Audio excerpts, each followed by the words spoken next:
Argimusco is a megalithic area that is unique in the world for the presence of large rocks and for their specular resemblance to the constellations, as represented in the texts of medieval astrology. This specularity, revealed by the scholar Paul Devins, has induced him to define the site as a mirror of the stars.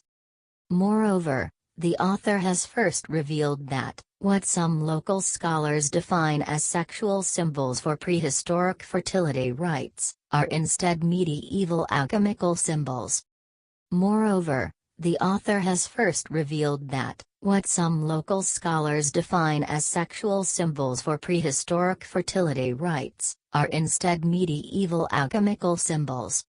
In the essay Argimusco Decoded, Devins explains that the techniques of astrological medicine were very widespread in Islamic Iberian culture and in Europe, thanks to the translation of the Arabic texts edited by King Alfonso X of Castile.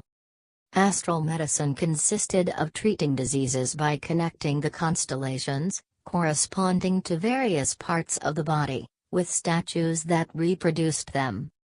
Examining numerous documents in Latin and Catalan, Devins proves that this knowledge was brought to Sicily by the great Catalan alchemist, Arnaldus de Villanova, following the King of Sicily, Frederick III of Aragon. A sympathizer of the spiritual Franciscans, Arnaldus became advisor to the king and urged him to welcome the friars in his palace in anticipation of the imminent end of the world announced in his writing Expositio Super Apocalypse, and finally he urged the queen his wife to organize prayer groups in the Beguinot style.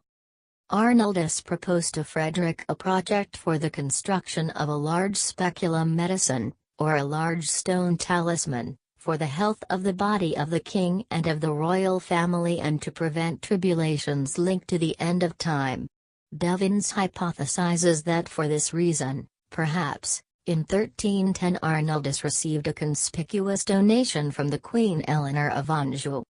Eleanor would have financed the works on Argimusco with the resources of her regal chamber, at the time allocated in the territory of Avola. The same Eleanor would then be, according to Devins, immortalized as a model of holiness in the most famous megalith of the site, which is that of the Virgin.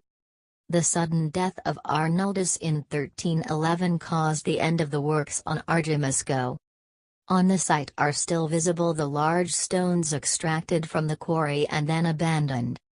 After him no one was able to understand or continue Arnaldus's project. The mirror of the stars for medicine was destined to be forgotten. After years of research, the Devins gave us the revelation of the stellar code of Argimusco Megaliths, as well as the explanation of the refined Arab culture from which they originated and their medical use.